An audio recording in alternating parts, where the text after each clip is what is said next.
Dave. Personally, I've been to a lot of these places where these people disappeared. I've never found a smiley face at the cases I investigated. I'm not saying that they didn't find them, but I never found them. And they looked at it from a regional issue, from a very small amount of places. I looked at it on an international issue, and it's happening internationally. So, same exact scenario they described, but it's worldwide. So, no, it's not Worldwide, Dave. Worldwide. Wide. I think I proved. I'm just going to point you down this road because it's really hard to get people to believe that I'm in deep. I know a lot of stuff. I promise you, in 5 years here, if we sat down together, blow your mind. But I can throw out some stuff to help get you towards there. And you're talking about worldwide? Go into the animal mutilations, and I'm sure you're in there.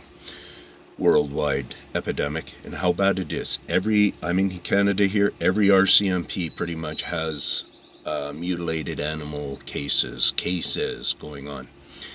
All the Americans, the UK, England there, they've got 500, 600 cases of mutilated cats that are domesticated cats that are old people's cats and stuff, and they're same things, no blood at times, this part of their paw, their front arm is removed, bleached through heat, not through bleaching or taking away necessarily, draining that way, like chemically, like how we think we would do it. I want to say to you that there's specialty in the cutting techniques there. And that's why in England they talk about surgical tools. That's why in Canada they just refer to them using tools.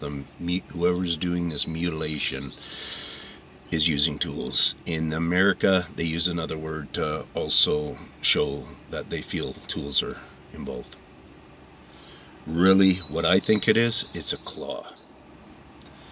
And the claw has a special design and I got ample examples where I could show you right here in hard material, but they're, put away in my box there or whatever type thing.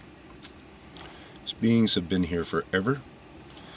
They have to do with all of the nature's changes, the growths, and so much of that. So much of where we think this is wear and tear, that's their thing behind it.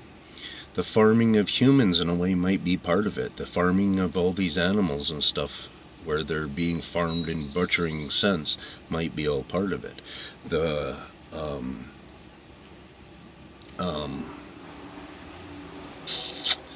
me get my focus straight here.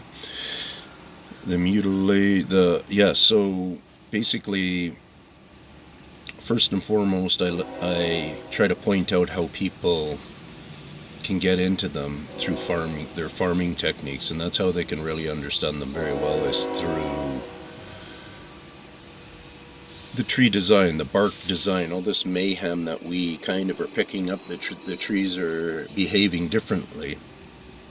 That's the aggressiveness. So the aggressiveness on more humans missing, the aggressiveness on more cats, being mutilated, and farm animals and wild animals and so on and so forth. The silliness of a moose running out in the middle of the road across the street, and you can tell he's already been running for at least maybe 10 meters or something like that.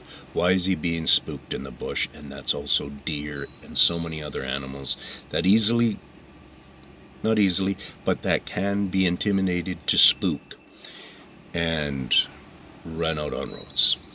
That's a casualty. So many people die in their beds because a tree branch is spear entered through the roof into that bed. Not where in most common sense situations where if a tree snap and it's just fallen however it's fallen, it's not necessarily going up and then coming down like a spear in through a house, so on and so forth. There's so many things that we get to put into this. So I basically was saying to you, look into all that mutilated stuff, and see where you get, and I'm going to send this to you, and I hope you get out with a nice focus there, David. And this is really uncomfortable for me. I've been living a very uncomfortable life. I have injuries that affect me quite a lot. I prayed to God one night and said, hey, I need some stuff to do. And this is where I am 5 years later, close to around 5 years later. So take care and see you soon. I hope you come up to Canada here to see me. Cheers.